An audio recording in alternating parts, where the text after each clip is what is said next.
No baje aquí, créame. El taxista decía esto con los nudillos blancos de tanto apretar el volante, con los ojos fijos en algún punto de la oscuridad del aparcamiento casi vacío del aeropuerto. Yo, encerrada en el asiento trasero, solo tenía dos opciones: gritar o obedecer a un extraño en plena madrugada. Todo en mí decía que era una locura quedarse dentro de aquel coche. Aún no lo sabía, pero aquellos 5 minutos que él me obligó a esperar serían la delgada línea entre la vida que conocía y el fin que alguien ya había elegido para mí. Pero antes de continuar, verifique si ya se ha suscrito al canal, deje su me gusta y cuénteme en los comentarios desde donde está escuchando mi historia. Quiero saber hasta dónde ha llegado. Eran las 12:15 cuando me di cuenta de que la cartera de Javier se había quedado olvidada sobre la mesa del salón. Mi hijo había salido apresurado hacía poco más de una hora, diciendo que necesitaba tomar el vuelo de las 2 de la mañana hacia Londres por una reunión urgente de negocios. Como siempre, le ayudé a hacer la maleta sin hacer muchas preguntas. Al fin y al cabo, confiaba en él completamente. Era mi amado hijo. Todo lo que me quedaba después de que mi marido, Manuel Ortega, muriera hace 5 años. Cogí la cartera de cuero y verifiqué el contenido. Documentos, tarjetas, dinero, todo estaba allí.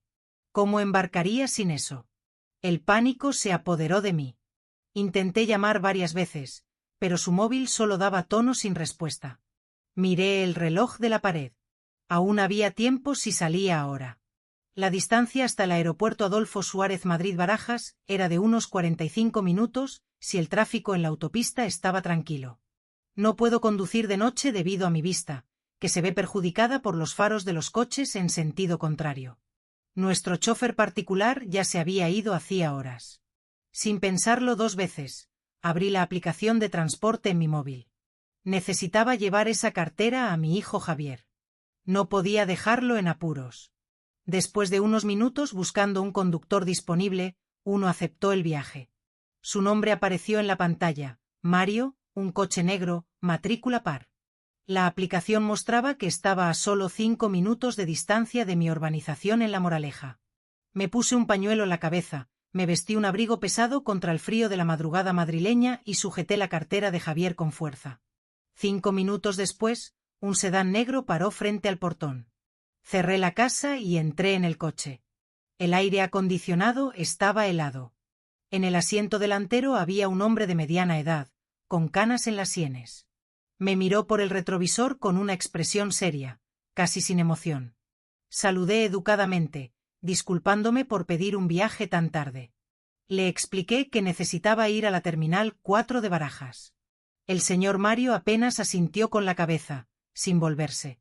Comenzó a conducir lentamente, saliendo de la urbanización de lujo donde yo vivía.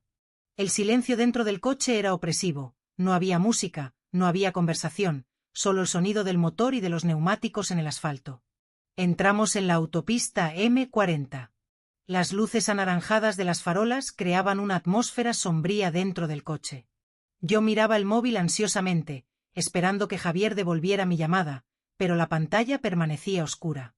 Le envié un mensaje diciendo que iba al aeropuerto con la cartera, pero solo recibí un tic, indicando que no había sido entregado. Empecé a notar algo extraño. El señor Mario miraba demasiado por el retrovisor, clavándome la mirada con frecuencia. Cada pocos minutos, nuestras miradas se encontraban en el reflejo del espejo. Apreté mi bolso contra el cuerpo, sintiendo un escalofrío de miedo. Las noticias sobre crímenes involucrando aplicaciones de transporte empezaron a girar en mi cabeza. Yo era una mujer de 60 años, sola en la madrugada con un extraño en una autopista desierta. Intenté rezar bajito para alejar los pensamientos negativos. Tal vez él fuera solo un conductor cansado. Tal vez fuera naturalmente callado. Pasaron 40 minutos. Las luces del aeropuerto empezaron a aparecer en el horizonte. Respiré aliviada. Pronto estaría a salvo, en un lugar con gente. Miré el reloj del salpicadero, la 1 de la mañana en punto. Aún había una hora hasta que el vuelo de Javier despegara. Él seguramente estaría desesperado en el mostrador de facturación, buscando los documentos. El coche entró en la zona del aeropuerto. El señor Mario condujo hacia la terminal de salidas, pero en lugar de parar en la entrada principal, iluminada y llena de gente, continuó conduciendo despacio hasta el final del área de llegadas. Allí estaba mucho más oscuro y vacío. Algunas farolas estaban fundidas. No había mozos de equipaje, no había otros pasajeros. Fruncí el ceño. Estaba a punto de pedirle que parara más cerca de la entrada principal, cuando aparcó al lado de un gran pilar de hormigón, en una zona mal iluminada entre la zona pública y el aparcamiento VIP. Sentí mi corazón acelerarse. Agarré la manija de la puerta, lista para salir en cuanto el coche parara completamente. Pero cuando tiré de la manija, la puerta no se abrió. Estaba cerrada. Intenté la otra puerta, también cerrada. El sistema de cierre centralizado estaba activado, controlado por el conductor. El pánico estalló en mi pecho. Mi respiración se volvió agitada. Miré al señor Mario con los ojos abiertos de terror. Empecé a golpear el cristal, intentando llamar la atención de cualquier persona fuera, pero el lugar estaba desierto. «Por favor, déjeme salir», grité con la voz temblorosa. «¿Qué quiere usted? ¿Dinero? Puede llevárselo todo». Pero el señor Mario no se movió. Sus manos apretaban el volante con tanta fuerza que los nudillos estaban blancos. No me miraba a mí, sino fijamente a la acera oscura del lado izquierdo del coche. Me puse histérica. Ofrecí dinero, joyas, todo lo que tenía conmigo. Estaba a punto de tener un ataque de pánico cuando el señor Mario finalmente habló. Su voz era grave, seria, muy diferente del tono educado de cuando me recogió. «No baje aquí, doña Lucía. Confíe en mí». Aquellas palabras me asustaron aún más. ¿Cómo sabía mi nombre completo? Yo no lo había dicho. La aplicación solo mostraba el nombre de pila. Mi cuerpo entero temblaba. «Por favor», empecé a llorar. «¿Por qué me está haciendo esto?» El señor Mario giró levemente la cabeza. Su rostro estaba tenso, cubierto de sudor frío, pero sus ojos mostraban determinación, no maldad. «Usted lo entenderá en 5 minutos. Confíe en mí. Su vida depende de estos 5 minutos». Me quedé paralizada de miedo y confusión. No me atreví a reaccionar por temor a que me hiciera daño. Me encogí en el asiento trasero, abrazando mi bolso, rezando para que alguien apareciera y me salvara. Cada segundo parecía una eternidad. Miré el reloj digital en el salpicadero. 1 minuto, 2 minutos, 3 minutos. El silencio dentro del coche era sofocante. Fuera, la oscuridad parecía esconder monstruos invisibles. El señor Mario continuaba inmóvil, con los ojos fijos en los retrovisores exteriores y en el parabrisas, como si estuviera vigilando a un enemigo invisible. La tensión era tan grande que apenas podía respirar. Cuando el reloj marcó exactamente 5 minutos después de la 1 de la mañana, el silencio se rompió de forma brutal. De repente, sirenas estridentes rasgaron la noche. De la nada, 3 patrullas de la Policía Nacional surgieron, una por delante y 2 por detrás. Las luces giratorias azules iluminaron todo alrededor, transformando la oscuridad en un espectáculo de destellos. Di un grito ahogado. Mi primer pensamiento fue que la policía había venido a detener al señor Mario. Sentí un rayo de esperanza. Sería salvada. Varios agentes bajaron de los vehículos usando chalecos antibalas y sosteniendo armas pesadas. Se movían con precisión militar. Oí gritos ordenando a alguien tirarse al suelo y rendirse. Bajé la cabeza con miedo de ser alcanzada por una bala perdida. Me tapé los oídos con las manos, rezando para que aquella pesadilla terminase. Pero lo que sucedió a continuación me dejó completamente confundida. Los policías no apuntaron las armas hacia nuestro coche. Pasaron corriendo por nuestro lado y se dirigieron a alguien que estaba parado en la sombra del pilar de hormigón, exactamente donde la puerta del pasajero se habría abierto si el señor Mario no la hubiera cerrado. Alcé la cabeza lentamente para ver qué estaba pasando. Los policías estaban inmovilizando a un hombre vestido con una chaqueta negra gruesa y una gorra que le cubría el rostro. El hombre intentó resistirse, pero había muchos agentes. Fue arrojado al suelo con fuerza. Le torcieron las manos hacia atrás y lo esposaron. Cuando el hombre se debatió, algo cayó del bolsillo de su chaqueta, un cuchillo y un paño que parecía estar mojado. Uno de los policías cogió el paño cuidadosamente con guantes y lo metió en una bolsa de plástico de evidencias. Un olor químico fuerte llegó hasta dentro del coche. Un oficial golpeó la ventanilla del conductor. El señor Mario bajó el cristal. El policía hizo un saludo rápido al señor Mario, como si se conocieran, y dijo que el objetivo había sido capturado y la situación estaba controlada. El señor Mario asintió, relajando finalmente los hombros. Entonces desbloqueó las puertas del coche. El sonido del clic fue como música para mis oídos. Aún temblaba violentamente, completamente perdida sobre lo que acababa de suceder.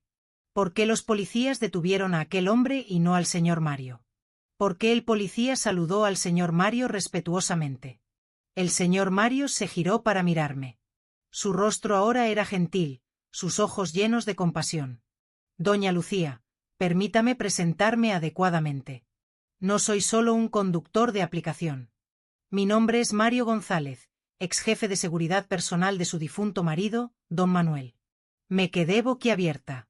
Vagamente, el nombre me pareció familiar, el nombre de alguien de confianza de mi marido que se jubiló hace mucho tiempo. El señor Mario explicó que fue secretamente encargado por mi marido, antes de morir, de continuar protegiéndome a distancia.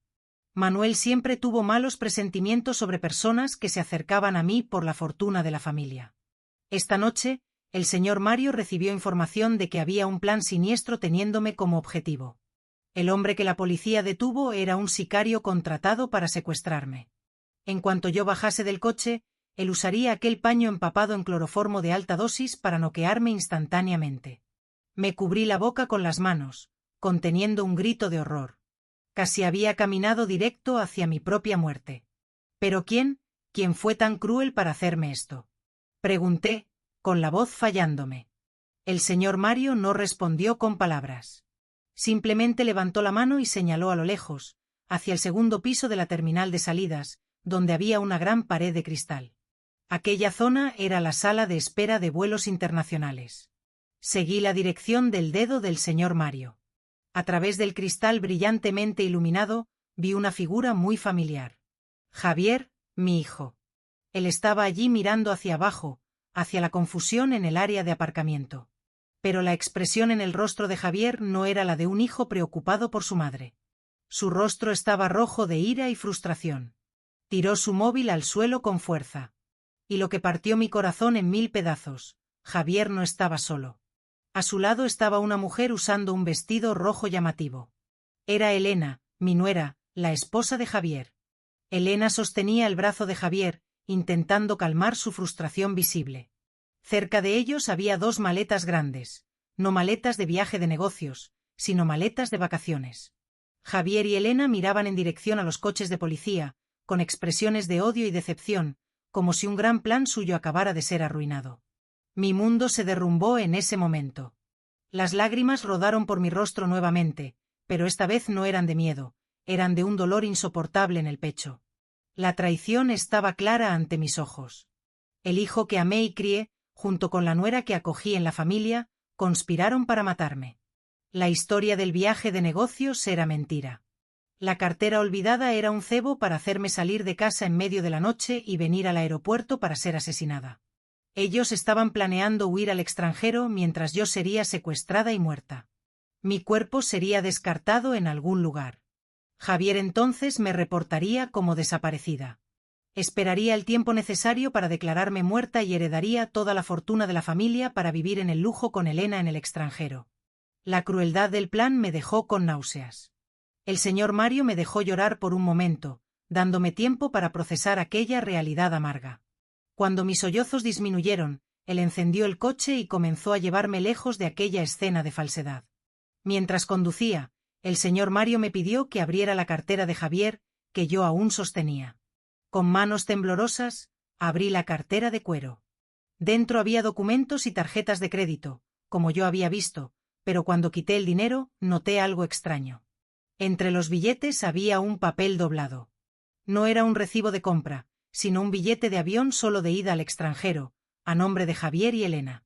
Y detrás del billete había otra hoja de papel que hizo hervir mi sangre, una póliza de seguro de vida a mi nombre por valor de millones de euros, aprobada hace solo una semana, con Javier como único beneficiario. Todo tenía sentido. Ahora, Javier no necesitaba esta cartera porque ya tenía el pasaporte y el billete en otro bolsillo. Esta cartera fue dejada a propósito para que yo viniera a traerla. Si hubiera bajado del coche en ese momento, habría sido secuestrada, muerta y mi cuerpo descartado. Javier cobraría el seguro para vivir en el lujo con Elena. La maldad del plan me dejó sin palabras, pero en medio de todo aquel dolor, un nuevo sentimiento comenzó a crecer en mi corazón. El dolor lentamente se transformó en ira, una ira fría y afilada. Miré mi reflejo en el espejo de cortesía del coche. La mujer débil e ingenua había desaparecido. En su lugar había una mujer herida, pero completamente consciente. Me limpié las lágrimas con fuerza. Miré al señor Mario a través del retrovisor y pregunté qué debería hacer ahora. El señor Mario sonrió levemente, la sonrisa de un protector listo para la batalla. Dijo que Javier aún no sabía que yo había descubierto todo.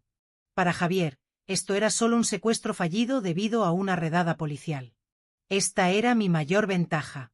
Javier aún me consideraba ignorante y tonta. El señor Mario sugirió que volviera a casa, fingiera que no había pasado nada y comenzara un juego de venganza para destruir a Javier y a Elena lentamente desde dentro. Aquella noche, la vieja Lucía murió en el aeropuerto.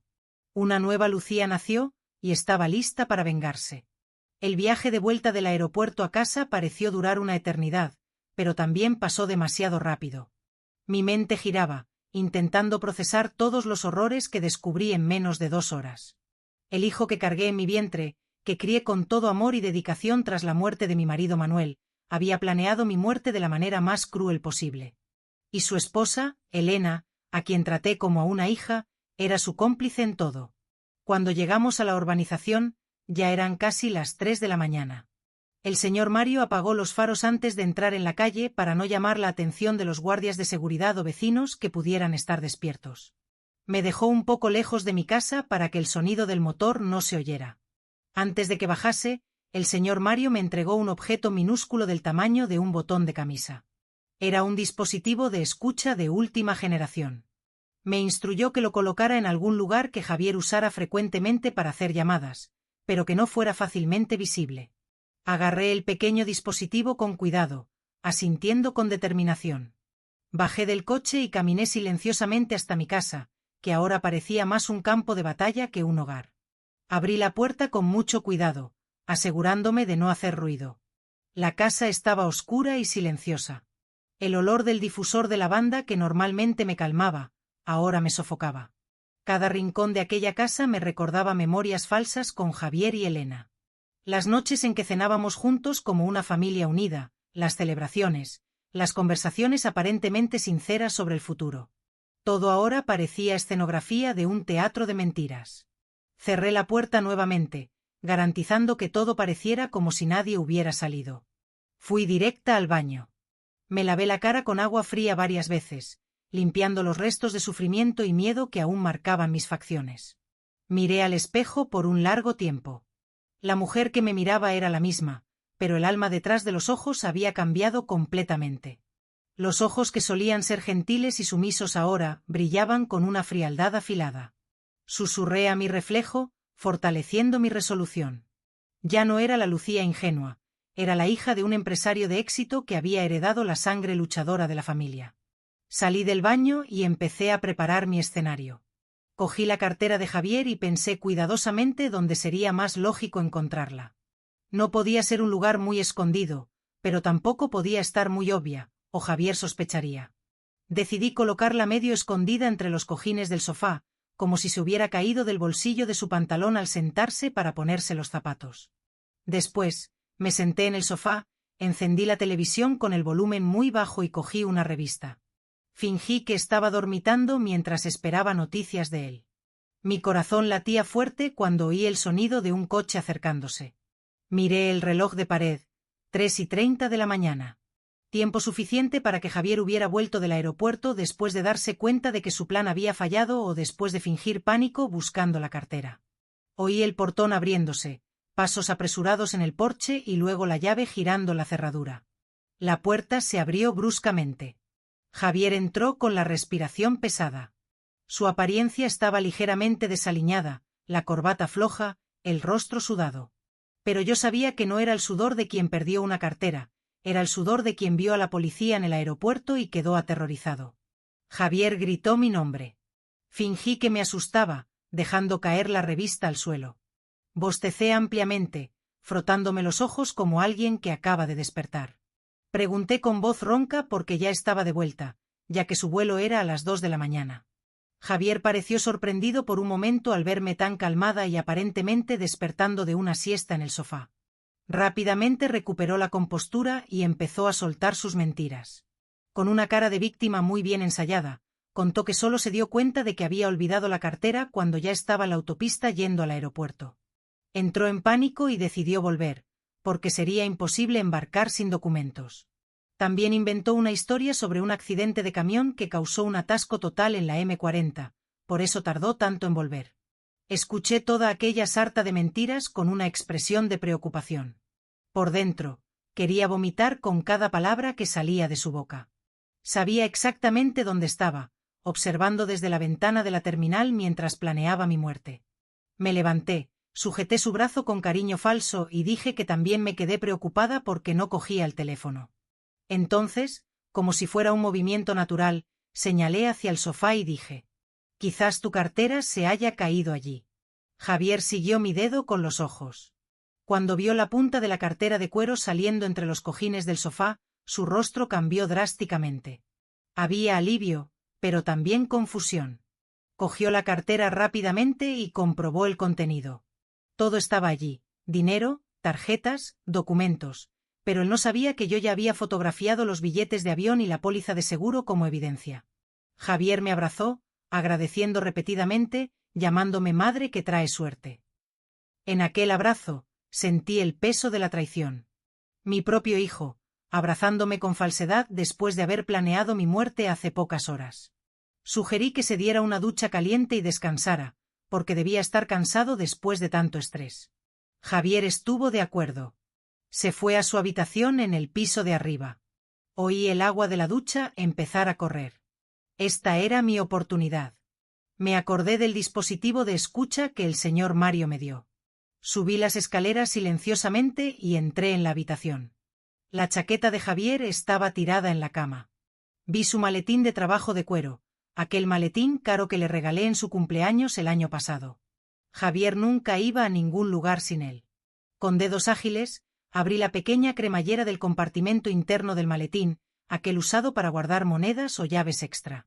Coloqué el minúsculo dispositivo en el rincón más profundo, presionándolo bien para que no se cayera o fuera visto cuando el maletín se abriera. Cerré la cremallera nuevamente. Justo cuando terminé, la puerta del baño se abrió. Javier salió con una toalla enrollada en la cintura. Rápidamente me giré, sonriendo dulcemente mientras sostenía una muda de ropa limpia que había preparado para él. Javier ni desconfió. Incluso me besó la frente antes de vestirse.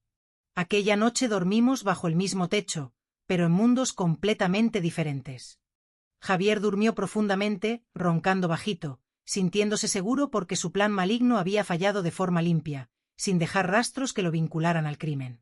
Probablemente estaba soñando con hacer un nuevo plan junto con Elena.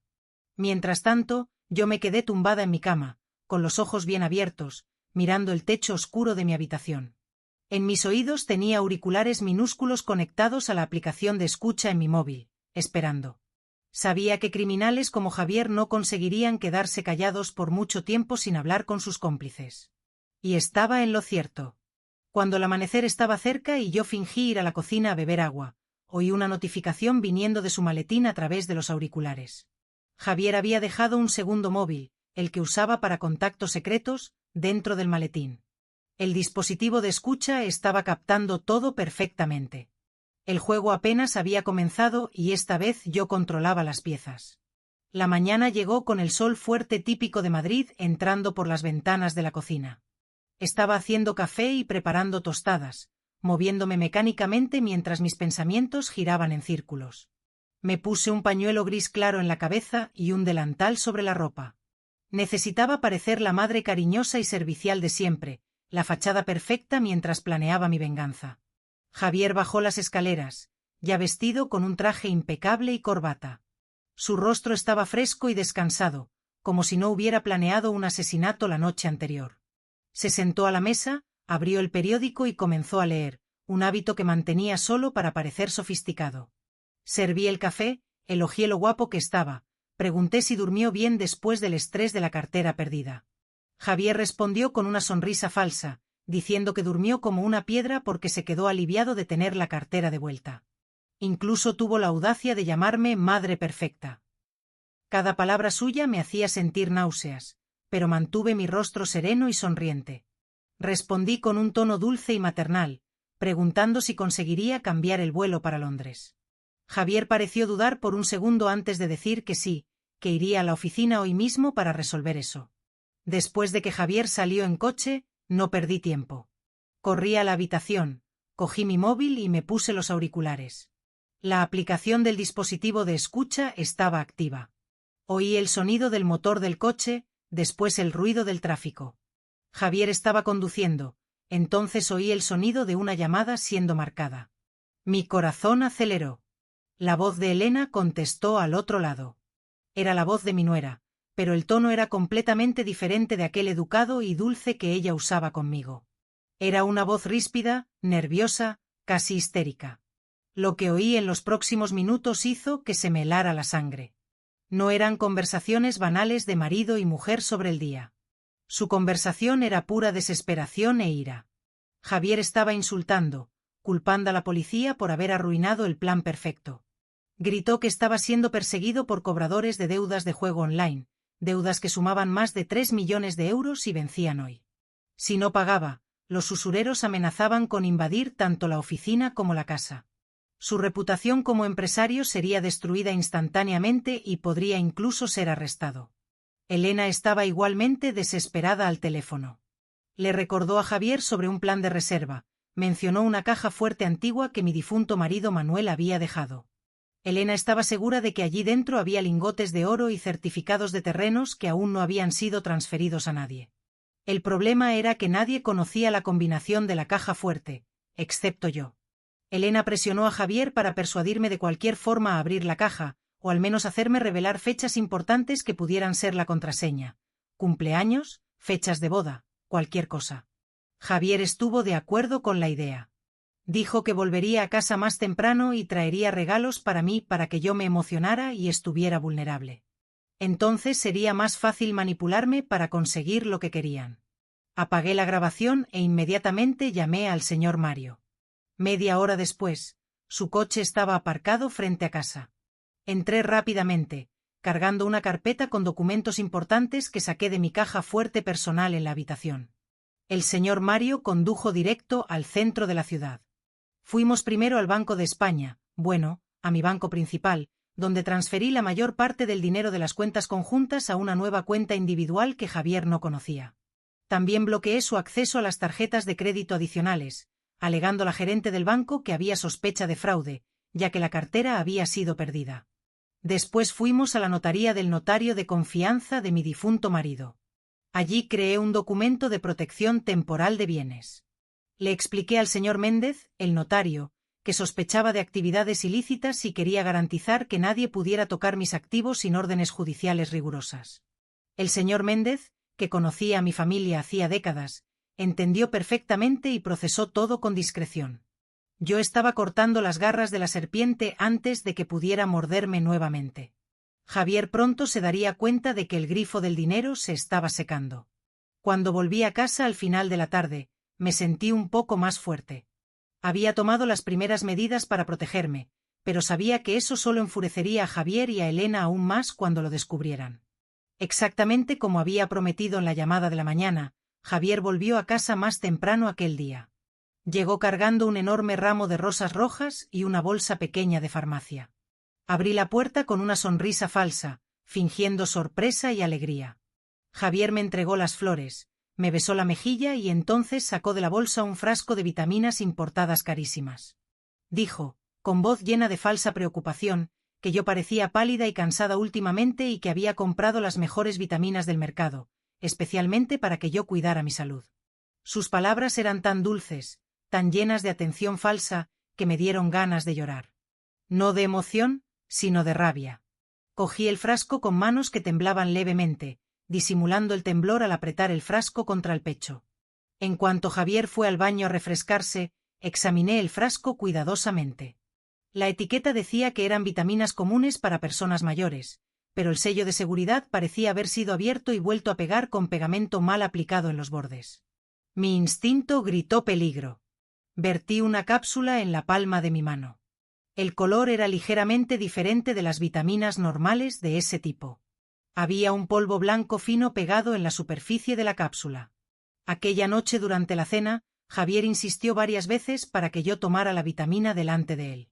Sus ojos eran intensos, observando cada movimiento mío como si esperara que algo sucediera. Era una mirada que me dio escalofríos.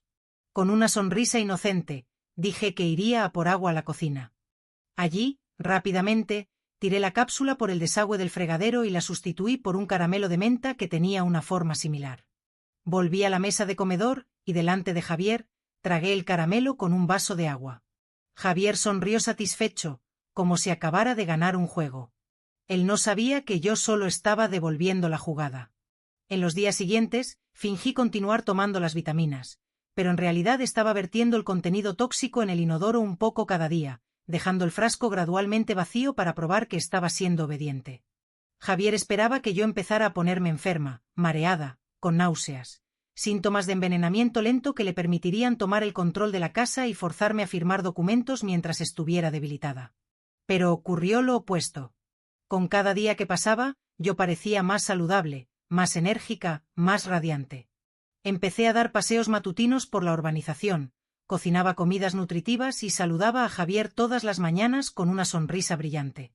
Eso lo dejaba cada vez más frustrado y confundido. Los usureros continuaban llamándole, aumentando la presión. Observando la desesperación creciente de Javier a través de las conversaciones interceptadas por el dispositivo de escucha, decidí que era hora de lanzar mi contraataque psicológico. Necesitaba hacer que Javier y Elena cometieran un error fatal. Fue entonces cuando tuve una idea. Una tarde, llamé a Javier a la oficina. Con voz animada, dije que quería hacer una cena especial para celebrar mi recuperación del estrés reciente y también como agradecimiento por haber sido tan atento con las vitaminas. Y entonces, como si fuera una idea espontánea, mencioné que quería hacer una cena en familia. Sugerí que él y Elena vinieran a cenar conmigo, ya que ellos vivían en otra casa de la urbanización y no nos reuníamos con frecuencia últimamente. Al otro lado de la línea, hubo una pausa. Javier debía estar pensando. Tener una cena en familia era obviamente una situación que exigiría cautela, pero también era una oportunidad. Él y Elena podrían trabajar juntos directamente bajo el mismo techo para presionarme sobre la caja fuerte.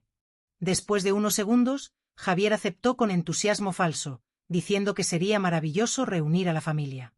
Aquella noche, arreglé la mesa de comedor como nunca. Mantel de lino blanco, platos de porcelana fina, velas aromáticas encendidas. Preparé solomillos de primera calidad con salsa de vino tinto. Me puse un vestido elegante de color vino. Me maquillé de forma suave pero marcante, proyectando la imagen de una matriarca al mando. A las 7 de la tarde en punto, sonó el timbre. Javier abrió la puerta para Elena. Mi nuera entró saludando con aquel abrazo falso, llamándome suegra querida con una voz empalagosa. Trajo un postre comprado en una pastelería cara, un intento de parecer atenta. Retribuí el abrazo, sintiendo la falsedad en cada gesto. Sonreí dulcemente, elogiando lo guapa que estaba. La cena comenzó con conversaciones triviales e incómodas. Javier y Elena conversaban entre sí sobre asuntos banales: el tráfico, el clima, noticias de la urbanización. Yo fingía no notar la tensión subterránea, siendo la anfitriona perfecta, sirviendo más vino, ofreciendo más carne, haciendo preguntas educadas. Pero en medio de la comida, dejé mi tenedor y cuchilló delicadamente en el plato, haciendo un sonido que llamó la atención. Miré a Javier y a Elena alternadamente, con una mirada que era difícil de descifrar. Comencé una historia. Dije que la noche anterior tuve un sueño muy extraño y perturbador. Un sueño tan real que desperté sudando frío. Javier y Elena dejaron de masticar, mirándome con curiosidad cautelosa. Conté el sueño lentamente, con detalles precisos. Describí a una mujer rica que tenía un hijo amado y una nuera querida. Pero el hijo y la nuera estaban secretamente planeando matarla por la herencia. En el sueño, había una escena en el aeropuerto, un intento de secuestro, veneno en medicinas. El rostro de Elena se puso blanco como el papel. El tenedor en su mano tintineó alto contra el plato. Javier se atragantó con la comida, tosiendo violentamente y teniendo que beber agua rápidamente. La tensión en la sala se volvió tan espesa que podía cortarse con un cuchillo. Entonces me reí. Una risa leve y despreocupada. Dije lo absurdo y ridículo que era aquel sueño. Porque jamás mi hijo amado Javier, que me ama tanto, o mi nuera Elena, que siempre fue tan respetuosa conmigo, harían algo tan cruel, ¿verdad? Mis palabras sonaron como cuchillas afiladas, cortando finamente las defensas mentales de los dos traidores. Javier apenas consiguió balbucear una concordancia. Elena forzó una sonrisa que más pareció una mueca. Pero yo no había terminado. Antes de que pudieran recuperar el aliento, solté mi bomba atómica.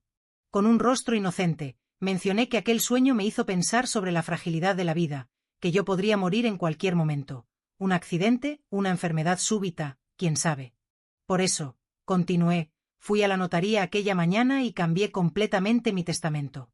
Javier inmediatamente enderezó la espalda, sus ojos brillando con esperanza, pensando que yo finalmente había hecho un testamento favoreciéndole. Pero entonces destruí esa esperanza en pedazos. Expliqué tranquilamente que decidí que si muero de forma repentina o bajo circunstancias sospechosas antes de los 75 años, todos mis bienes, la casa, los terrenos, los depósitos, las acciones de la empresa, el contenido de cualquier caja fuerte, serán automáticamente donados al 100% a instituciones de caridad, orfanatos y fundaciones de investigación contra el cáncer. Ni un céntimo quedaría para la familia, porque tengo la certeza de que mi hijo, independiente y trabajador, consigue vivir sin depender de la herencia de su madre. Silencio. Un silencio largo y mortal cubrió el comedor. El rostro de Javier se puso gris, como si toda la sangre hubiera sido drenada. La boca de Elena se abrió levemente en shock. El plan entero de ellos de matarme acababa de volverse inútil. Si me mataban ahora o mañana, no recibirían nada más que deudas. Les miré con una sonrisa dulce y mortal y pregunté gentilmente: ¿hay algo malo con mi decisión? Al fin y al cabo, la caridad es una causa noble, ¿no? Javier intentó hablar, pero su voz salió ahogada. Tartamudeó algo sobre que la decisión era muy drástica, que yo debería pensar en la familia. Corté sus palabras rápidamente, pero educadamente. Dije que ya estaba decidido y registrado legalmente. Volví a cortar mi filete tranquilamente, masticando despacio, saboreando cada trozo y también saboreando la expresión de derrota absoluta en los rostros de los dos criminales sentados frente a mí. Aquella cena se convirtió en la peor de sus vidas. El sabor de la carne Wagyu en sus bocas debió haberse convertido en cenizas y desesperación. En la esquina de la sala, una lucecita roja minúscula de una cámara escondida que el señor Mario instaló anteriormente parpadeaba suavemente, grabando cada segundo de sus expresiones aterrorizadas, evidencias iniciales de su destrucción. Javier y Elena salieron de mi casa aquella noche como zombis, con pasos tambaleantes y rostros destruidos. Observé a través de la ventana mientras entraban en el coche y partían, volviendo a su casa en la misma urbanización, a solo unas calles de distancia. En aquel momento, mirando los rostros destruidos de Javier y Elena saliendo de mi casa, tuve que decidir si parar o continuar. Si usted estuviera en mi lugar, ¿qué haría? Cuénteme. Escriba justicia si iría hasta las últimas consecuencias, o escriba exageración si cree que yo debería parar aquí. Sabía exactamente lo que harían cuando llegaran allí. Entrarían en pánico total. Discutirían desesperadamente sobre qué hacer ahora que el plan se había desmoronado. En cuanto las luces traseras del coche desaparecieron, cogí mi móvil y me puse los auriculares. La aplicación de rastreo que el señor Mario había instalado en el coche de Javier mostraba que él estaba yendo exactamente a donde yo esperaba, a su casa. Mientras conducían esa corta distancia, el dispositivo de escucha en el maletín de Javier captaba su conversación desesperada. Javier golpeaba el volante repetidamente, insultando. Elena estaba a su lado, su voz aguda y acusatoria. El plan de matarme era ahora completamente inútil. Sin herencia que ganar, no tenía sentido asesinarme. Pero la deuda de Javier con los usureros aún estaba allí, creciendo con intereses absurdos cada día. El plazo final era mañana. Si no pagaba, hombres violentos vendrían a cobrarle. Elena culpaba a Javier por ser incompetente, por no conseguir controlar ni a su propia madre. Javier contraatacaba, gritando que había sido ella quien insistió en que el plan del aeropuerto era infalible. Pelearon ferozmente durante todo el camino hasta casa, revelando la podredumbre que siempre estuvo en la base de su relación. Incluso siendo marido y mujer legalmente casados, su unión no estaba basada en amor verdadero, sino en codicia compartida. Y cuando el desastre llega, hasta las parejas se vuelven unos contra otros. A la mañana siguiente, recibí un mensaje de texto frío de Javier, diciendo que tenía trabajo urgente y se quedaría en la oficina todo el día, posiblemente hasta tarde por la noche. Respondí con un simple vale, hijo. Cuídate, como haría una madre preocupada. Pero a través de las escuchas yo sabía la verdad. Javier estaba desesperado. La presión de los acreedores se estaba volviendo insana. Empezaron a enviar fotos amenazadoras, imágenes de personas golpeadas, personas con dedos rotos, como muestra de lo que sucedería si él no pagaba. Aquella tarde, capté una conversación crucial entre Javier y Elena. Habían decidido intentar una última y desesperada jugada. Ya que no podían matarme, usarían la fuerza bruta para secuestrarme dentro de mi propia casa, torturarme hasta que revelara la combinación de la caja fuerte antigua y forzarme a firmar documentos cancelando el Nuevo Testamento y transfiriendo propiedades al nombre de Javier. Era un plan suicida y estúpido, nacido de la desesperación total, pero justamente por eso era peligroso. Hombres desesperados hacen cosas irracionales. Javier contrató a 3 matones del mercado negro, hombres grandes y violentos que trabajarían por un porcentaje del beneficio. El plan era invadir mi casa mañana por la noche, cuando las calles estarían más oscuras y los vecinos distraídos. En cuanto oí eso, inmediatamente llamé al señor Mario. Le conté todo. Él escuchó en silencio, después dijo que no me preocupara. Él ya tenía un plan. Me instruyó salir de casa mañana temprano, mucho antes de que Javier apareciera, y quedarme en un hotel seguro que él reservaría. Pero lo más importante, el señor Mario dijo que finalmente era hora de darle la vuelta a la tortilla de una vez por todas. Era hora de que Javier y Elena cayeran en la trampa definitiva que los destruiría completamente. Aquella noche, preparé una pequeña maleta con ropa y documentos esenciales. Antes de que saliera el sol, el señor Mario ya estaba esperando en mi puerta. Entramos discretamente en el coche y salimos de la urbanización antes de que cualquier vecino despertara. El señor Mario me llevó a un hotel discreto pero cómodo en el centro de Madrid. Me acompañó hasta la habitación y me entregó un portátil. Dijo que necesitábamos preparar el escenario para el gran final. Con manos temblorosas de anticipación, me senté en la cama y escuché su plan. El cebo sería simple, pero irresistible. Yo haría una videollamada en vivo a la casa a través del portátil que el señor Mario había dejado encendido en el salón. Cuando Javier, Elena y sus matones invadieran la casa buscándome, encontrarían el portátil encendido con mi imagen en la pantalla y yo les ofrecería lo que más deseaban, la ubicación del tesoro secreto. Pero no sería en la casa, sería en un lugar específico que el señor Mario ya estaba preparando. Durante todo el día, me quedé en la habitación del hotel, nerviosa pero determinada. Prácticamente no comí, apenas bebía agua y té mientras repasaba mentalmente cada etapa del plan. El señor Mario entraba y salía, coordinando con sus contactos en la Policía Nacional, garantizando que todo estaba en su lugar. Cuando el cielo comenzó a oscurecerse y el reloj marcó las 7 de la tarde, el señor Mario volvió a la habitación. Dijo que era la hora. Los movimientos de Javier indicaban que estaba de camino a la casa con la furgoneta llena de criminales. Elena estaba con él. Abrí el software de vídeo en el portátil. La pantalla mostró el salón de mi casa vacío y quieto. El portátil que dejamos allá estaba posicionado perfectamente en la mesa de centro. 40 minutos después, a través de la cámara del portátil, vi la puerta principal abrirse violentamente. Javier entró primero, seguido por Elena y 3 hombres enormes y aterradores. Se esparcieron por la casa, revolviendo todo, buscándome, gritando mi nombre. Cuando finalmente bajaron de vuelta al salón, frustrados por no encontrarme, Javier vio el portátil. La pantalla estaba encendida, mostrando mi rostro. Corrió hacia el portátil, con los ojos desorbitados. Elena y los otros se aglomeraron detrás de él. Empecé a hablar. Mi voz salió tranquila y fría a través de los altavoces. Saludé a Javier, a Elena y a los invitados inesperados. Dije que sabía que vendrían. Javier estaba respirando pesadamente, el rostro rojo de ira y desesperación. Gritó, exigiendo que yo volviera a casa inmediatamente. Elena estaba a su lado, con los ojos llenos de lágrimas de frustración. Permanecí tranquila. Dije que no volvería. Pero entonces, como si estuviera haciendo un favor enorme, ofrecí una solución. Dije que aún poseía un tesoro no registrado en el testamento, herencia de mi marido en forma de lingotes de oro y dinero en moneda extranjera, guardado en un lugar secreto. El valor sería suficiente para pagar todas las deudas de Javier y aún sobrar mucho para que él y Elena vivieran cómodamente. Vi sus ojos brillar con avaricia renovada.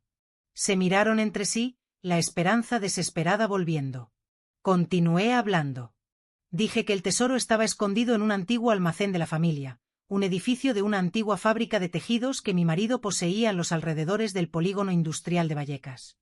Estaba abandonado hacía años, el lugar perfecto para esconder cosas valiosas e ilegales. Di instrucciones específicas.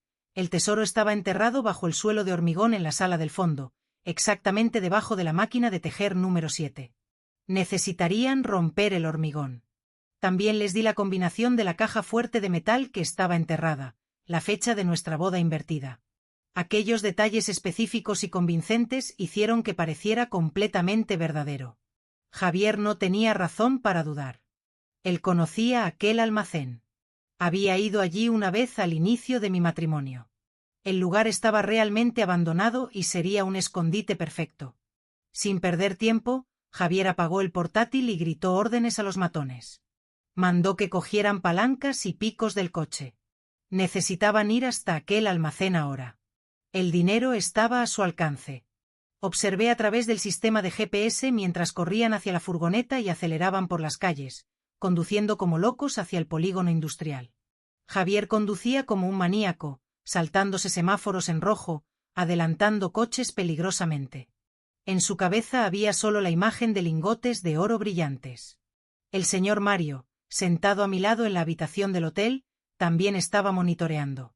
Habló bajo por la radio con sus contactos, confirmando que todo estaba listo en el destino final. 40 minutos de viaje tenso.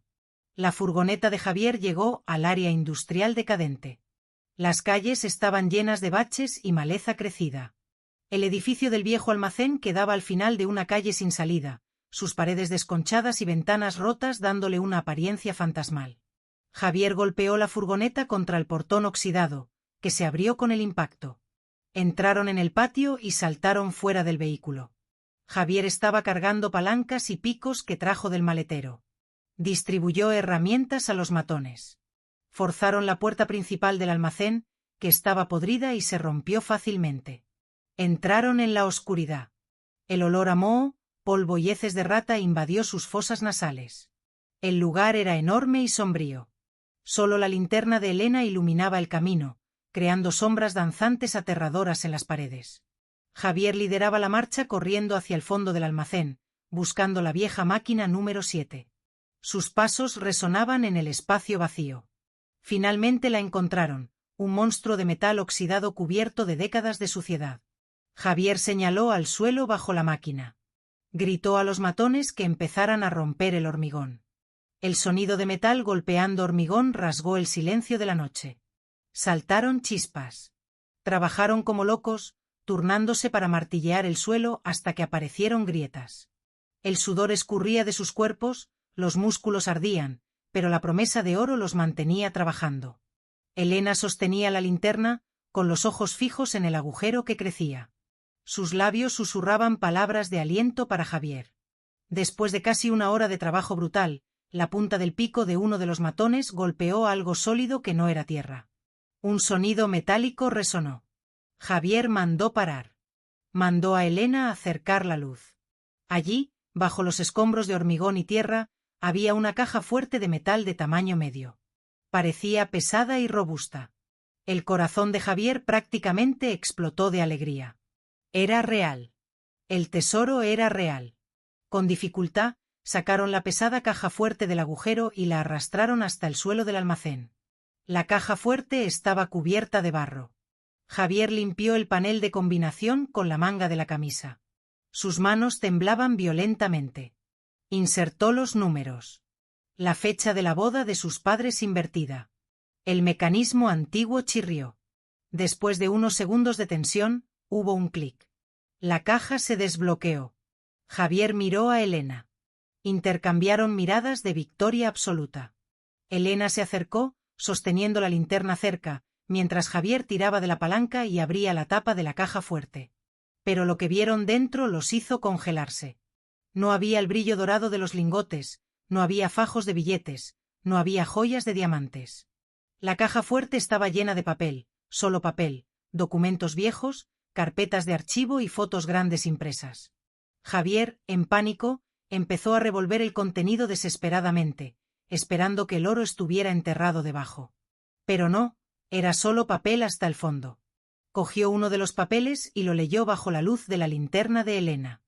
Era una copia de los registros de deudas de juego online de él, completo con transacciones e intereses compuestos. Otro papel era prueba de transferencias bancarias sospechosas. Otro era una copia de la póliza de seguro fraudulenta. Y lo peor, las fotos. Fotos de él y Elena en el aeropuerto aquella noche. Fotos de la cena donde sus expresiones de culpa fueron capturadas. Fotos de cámaras de seguridad de ellos contratando a los criminales. En la cima de la pila de documentos había un sobre blanco con mi caligrafía, regalo para traidores. Javier abrió el sobre con dedos temblorosos. Dentro, una única tarjeta con el mensaje: el tesoro que buscan no está aquí. Lo que está aquí son las pruebas de sus crímenes que he recopilado. Aprovechen su tiempo con estas pruebas, porque la policía está en camino. Apenas había terminado de leer, luces de potentes focos se encendieron desde todos los lados fuera del almacén, brillantes como el sol, cegando a todos dentro del edificio. Sirenas de policía sonaron al mismo tiempo, rodeando completamente el lugar. La voz amplificada de un megáfono resonó. Aquí la Policía Nacional. El edificio está rodeado. Salgan con las manos en la cabeza o seremos forzados a usar la fuerza. Javier dejó caer el papel al suelo. Sus piernas fallaron. Cayó de rodillas al lado de la caja fuerte que lo había engañado. Elena soltó un grito histérico, empezando a golpear el pecho de Javier, culpándolo de todo. Los tres matones intentaron huir por la puerta trasera, pero policías armados ya habían irrumpido por allí. Fueron derribados en el suelo inmundo, esposados con fuerza. Javier aún estaba de rodillas en el suelo cuando los policías entraron y lo arrastraron hacia arriba. Elena estaba sollozando incontrolablemente, mientras también era esposada. Aquella noche, en el almacén polvoriento, la caza del tesoro terminó no con riqueza, sino con esposas de acero frío.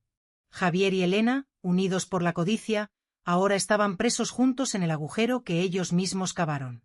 Las luces estroboscópicas azules de las patrullas policiales iluminaban el almacén abandonado como si fuera un escenario teatral macabro. El polvo suspendido en el aire brillaba en los haces de luz, creando una atmósfera surrealista. Yo estaba viendo todo a través de una transmisión en vivo de las cámaras que el señor Mario había escondido estratégicamente en el lugar.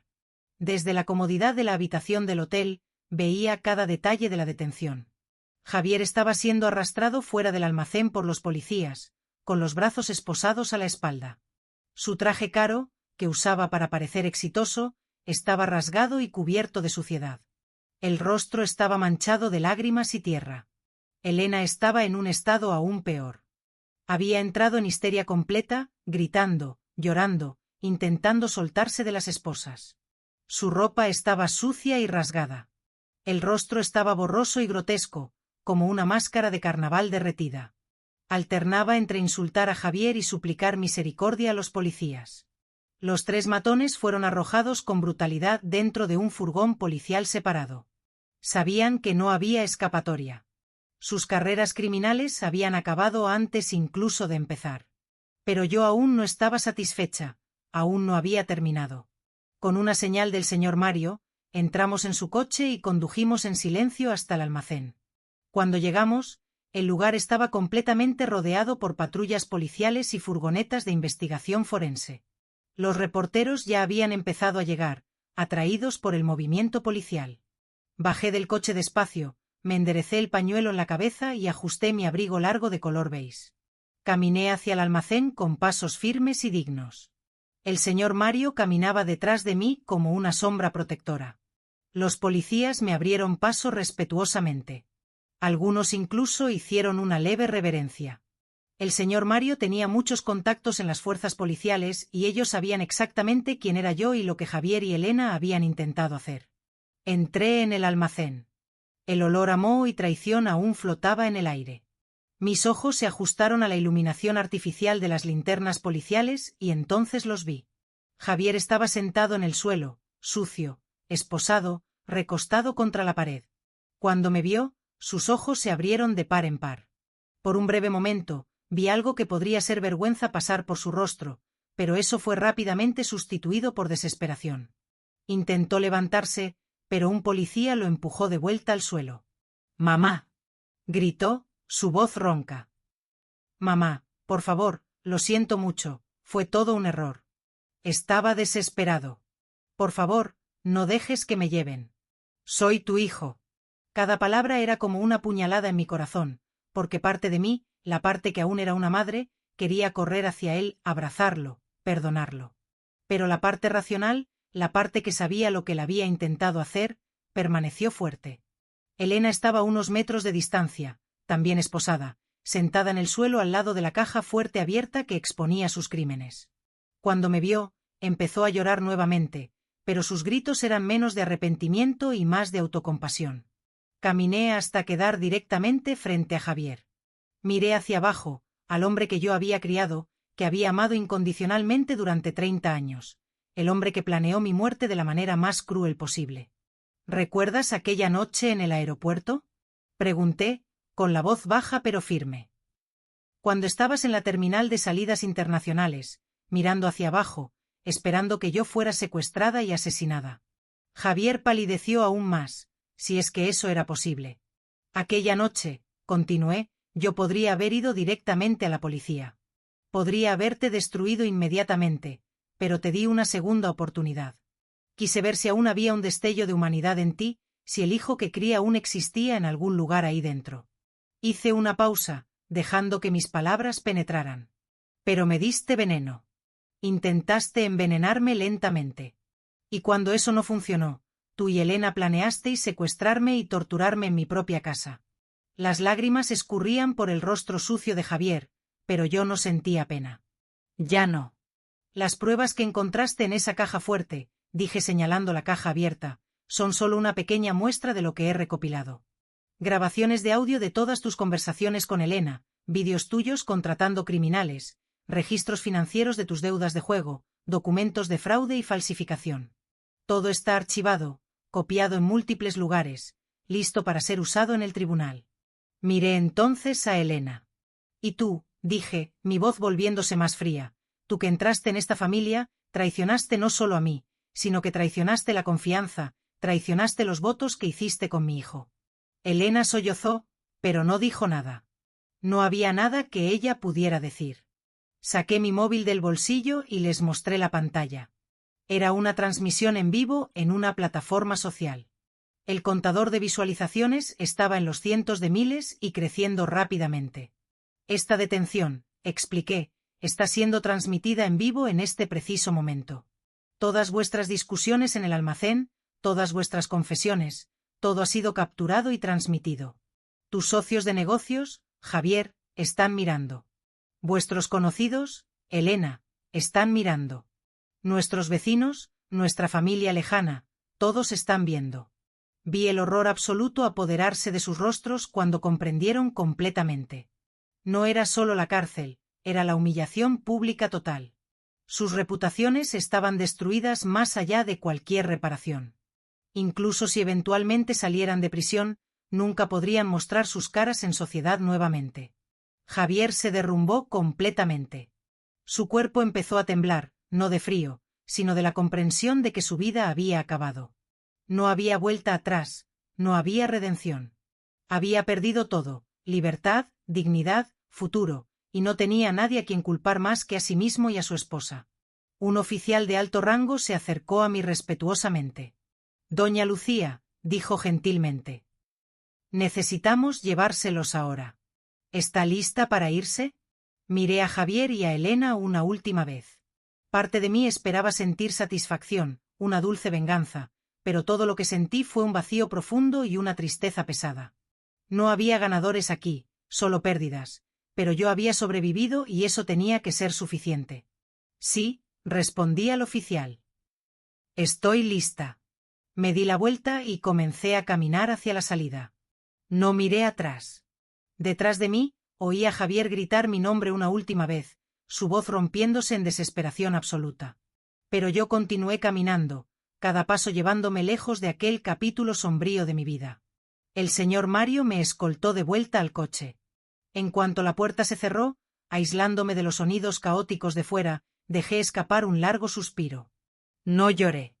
Ya no había más lágrimas, solo un cansancio profundo en los huesos. Se acabó, dijo el señor Mario suavemente mientras conducía. Sí, respondí, mirando por la ventana las luces de la ciudad. Se acabó. Pero mientras la ciudad pasaba en destellos de luz y sombra, yo sabía que no había terminado realmente. Habría juicio, habría más dolor, habría el proceso largo y exhaustivo de reconstruir mi vida. Pero por primera vez en meses, sentí algo que había olvidado: esperanza. 6 meses han pasado desde aquella noche horrible en el almacén abandonado. El tiempo tiene una forma extraña de curar algunas heridas mientras profundiza otras. Sentarme aquí ahora en la terraza soleada de mi casa renovada es casi surrealista al pensar en todo lo que pasó. El proceso judicial de Javier y Elena fue rápido y definitivo. Con la montaña de evidencias que el señor Mario y yo recopilamos, grabaciones de audio, vídeos, documentos financieros, testimonios, no había defensa posible. Ni el mejor abogado del país podría salvarlos. Javier recibió una sentencia de 15 años por intento de homicidio premeditado, fraude, falsificación de documentos y conspiración criminal. Elena recibió 12 años como cómplice en todos esos crímenes. Pero las sentencias penales fueron solo el comienzo de sus sufrimientos. La vida en prisión ha sido particularmente cruel para ellos. A través de contactos que mantuve en el sistema judicial, más para garantizar que la justicia se estaba cumpliendo que por cualquier venganza restante, supe que Javier se convirtió en objetivo dentro de la penitenciaría. Las noticias sobre sus deudas de juego llegaron hasta allí. Las mafias que controlan el juego online tienen brazos largos y no olvidan deudas de 3 millones de euros. Javier es constantemente extorsionado y amenazado por otros prisioneros que trabajan para los acreedores. Su comida es robada. Duerme en el suelo frío porque su cama fue tomada. Su rostro, que una vez fue bien cuidado, ahora está marcado con cicatrices de peleas en las que fue forzado a participar. En cada visita de rutina que los asistentes sociales hacen, informan que Javier está cada vez más delgado, más paranoico, más roto. No tiene visitas, ningún amigo, ninguna familia. Yo soy la única familia que él tenía. Y él destruyó eso con sus propias manos. Elena no está mejor. En la prisión de mujeres, es condenada al ostracismo por todas. Su crimen, conspirar para matar a la suegra, es considerado particularmente despreciable, incluso entre criminales. Las otras reclusas la tratan con desprecio abierto.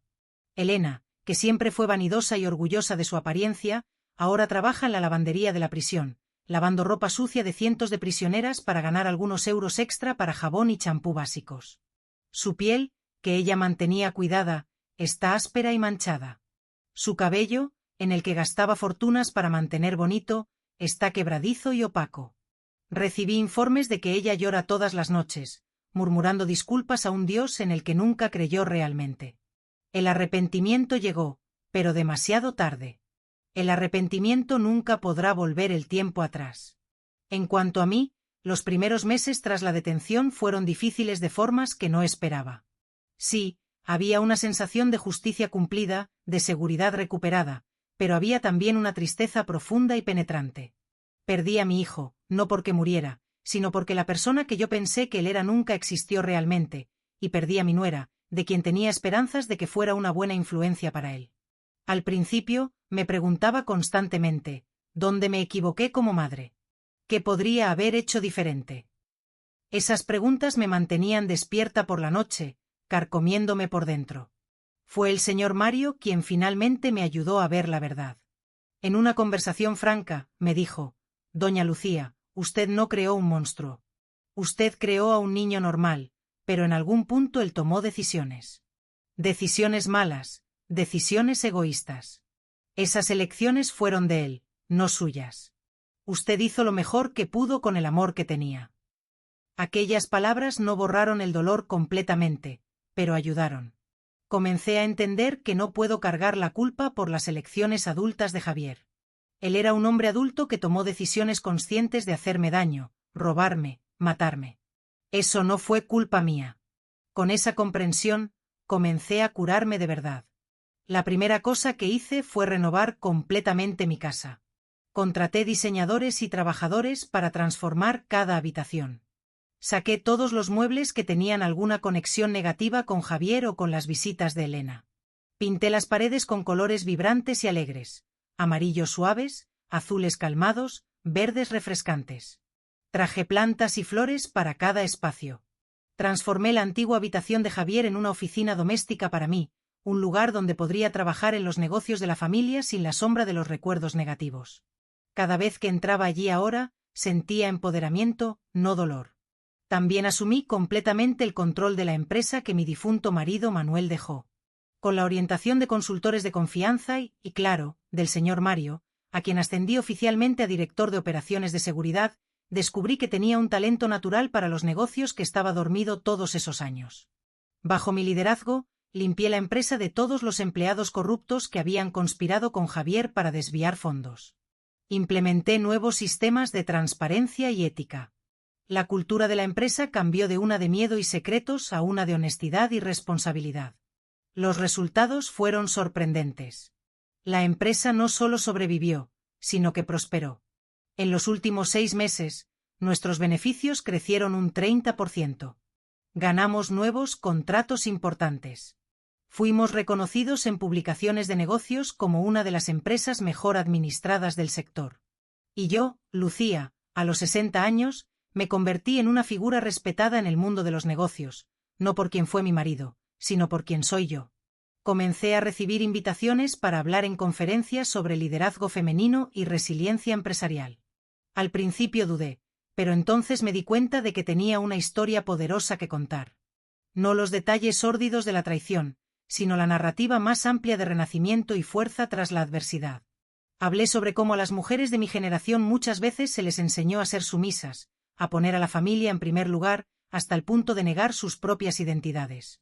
Hablé sobre cómo nunca es demasiado tarde para descubrir su propio poder. Hablé sobre cómo la confianza debe ser dada con sabiduría, pero que la traición no debe destruirnos, debe fortalecernos. Las mujeres venían a mí después de esas charlas, muchas con lágrimas en los ojos, diciendo que yo las inspiré a dejar relaciones abusivas, a empezar sus propios negocios, a no aceptar menos de lo que merecen. Esas conversaciones se convirtieron en la parte más gratificante de mi nueva vida. También me reconecté con viejos amigos que había descuidado durante los años en que estaba completamente enfocada en ser una buena madre. Descubrí que tenía una red de apoyo que ni sabía que existía. Mujeres de mi edad que pasaron por sus propias batallas y emergieron más fuertes. Comencé a ir a terapia también, algo que nunca había considerado antes. Mi terapeuta, la doctora Beatriz, me ayudó a procesar el trauma de la traición de una forma saludable. Ella me enseñó que perdonar no significa olvidar o reconciliarse, significa liberar la ira que me estaba envenenando por dentro. Eventualmente llegué a un lugar de paz. Perdoné a Javier y a Elena, no por ellos, sino por mí. Perdoné para poder seguir adelante sin cargar el peso del odio. Ellos aún están pagando por sus crímenes en prisión y yo no interferí ni para ayudarlos, ni para perjudicarlos más. Dejé que la justicia siguiera su curso. Hoy, mientras tomo mi desayuno en esta terraza soleada, mirando el jardín que rediseñé, lleno de flores coloridas y pájaros cantando, siento algo que no sentí hace mucho tiempo. Paz genuina. Mi teléfono suena. Es un mensaje del señor Mario. Él está fuera, listo para llevarme al aeropuerto. Hoy es el día que he estado esperando durante meses. Voy a hacer un viaje espiritual a los paisajes serenos de los Alpes suizos y el norte de Italia. Un sueño que tuve por décadas, pero nunca realicé, porque siempre puse las necesidades de otros antes de las mías.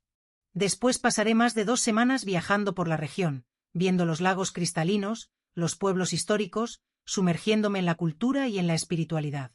Este viaje es solo mío. No voy para agradar a nadie o cuidar de nadie. Es puramente para mi alma, mi crecimiento espiritual, mi alegría personal. Cojo mi maleta pequeña que preparé la noche pasada y bajo las escaleras. La casa parece sonreírme mientras paso. No es más un lugar de dolor, sino un verdadero hogar. El señor Mario está esperando al lado del coche, sonriendo cálidamente cuando me ve. ¿Lista para su aventura, doña Lucía? Pregunta. Más que lista, señor Mario, respondo, sonriendo de vuelta. Más que lista. Él abre la puerta del coche para mí y entro. Mientras conducimos por las calles familiares de Madrid hacia el aeropuerto, pasamos por lugares que solían estar asociados a recuerdos dolorosos. La urbanización donde Javier y Elena vivían, la calle que lleva a la oficina donde Javier trabajaba fingiendo ser exitoso. Pero esas visiones no me hacen daño más. Son solo edificios, solo lugares. El poder que tenían sobre mí se rompió. Llegamos al aeropuerto Adolfo Suárez Madrid-Barajas, el mismo aeropuerto donde casi fui asesinada 6 meses atrás. Pero hoy llego como una mujer completamente diferente. No más una víctima asustada y engañada, sino una superviviente fuerte e independiente. El señor Mario me acompaña hasta la terminal de salidas. Antes de entrar por el control de seguridad, me giro hacia él. Señor Mario, digo, sujetando sus manos con firmeza. No sé cómo podré agradecerle adecuadamente por todo. Usted salvó mi vida. Usted salvó mi cordura. Usted salvó mi futuro. Sus ojos se humedecen, algo raro para un hombre tan estoico. Doña Lucía, responde, su voz ronca de emoción. Yo prometí a su marido que siempre protegería a la señora y me siento honrado de haber cumplido esa promesa. Ver a la señora fuerte y feliz nuevamente es todo el agradecimiento que necesito. Nos abrazamos. Un abrazo largo y significativo de gratitud verdadera. Entonces me alejo, saludando y atravieso el control de seguridad. Al otro lado, la terminal de salidas está llena de viajeros de todo tipo. Familias riendo, parejas besándose en despedidas, ejecutivos apresurados hablando por el móvil. La vida en toda su variedad caótica y bonita. Camino hacia mi puerta de embarque con pasos confiados, mi cabeza erguida. El número de mi vuelo parpadea en el panel de salidas. On time, en hora. Es una metáfora perfecta. Mi vida ahora está en hora, corriendo de acuerdo con mi propio cronograma, no el de otra persona. Javier y Elena son el pasado, un capítulo oscuro que leí, lloré, pero ahora cerré firmemente. Ellos eligieron sus destinos a través de sus acciones, y yo elegí el mío a través de mi resiliencia. Me siento en el área de espera cerca de la puerta. Alrededor oigo fragmentos de conversaciones en múltiples idiomas.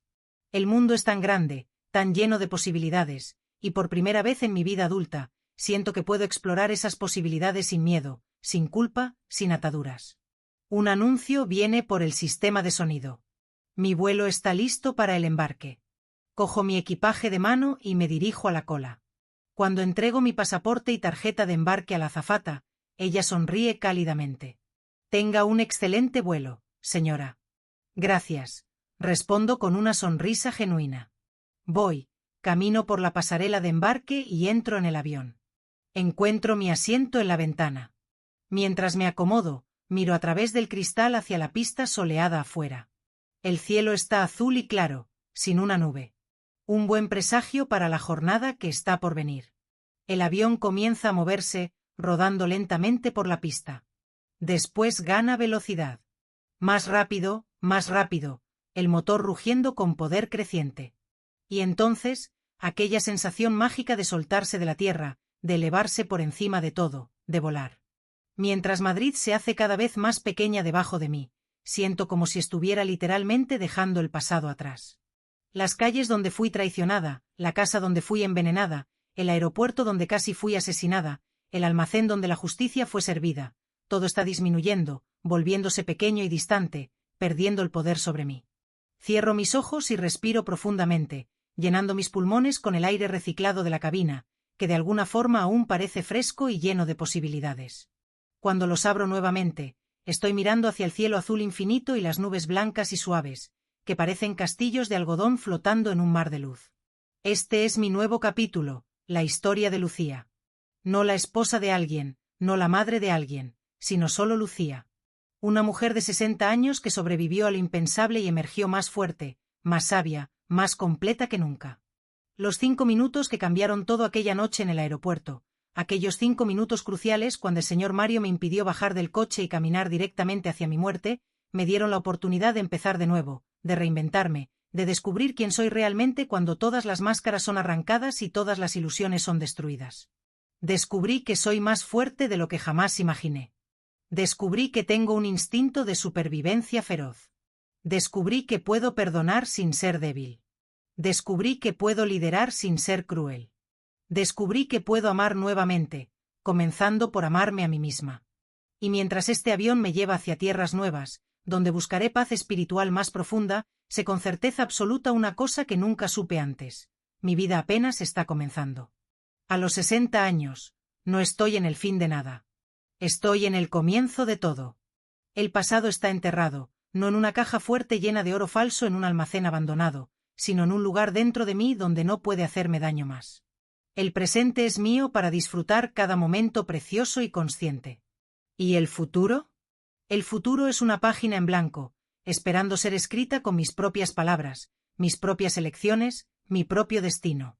Sonrío a la ventana, al cielo inmenso, a todas las posibilidades que se extienden ante mí, como aquel horizonte infinito. Javier y Elena querían quitarme la vida. En su lugar, ellos involuntariamente me dieron una nueva. Y esta nueva vida que estoy viviendo, libre, auténtica, poderosa, es mi mayor venganza y mi mayor victoria. La historia de los 5 minutos que me salvaron terminó. La historia de mi libertad apenas está comenzando. Si usted llegó hasta aquí, gracias por acompañarme en este viaje. Esta historia muestra que nunca es tarde para empezar de nuevo. No importa cuántos años tenga. A los 60, descubrí una fuerza que ni sabía que existía. Si esta historia le tocó de alguna forma, deje un comentario contando: ¿usted ya necesitó empezar de cero después de una gran decepción? ¿Cómo fue? Y si usted conoce a alguien que necesita escuchar este mensaje de fuerza y reinicio, comparta esta historia con esa persona. No olvides suscribirte y activar la campanita para no perderte ningún vídeo nuevo. Nos vemos en la próxima historia. Hasta entonces. Recuerde, usted es más fuerte de lo que imagina.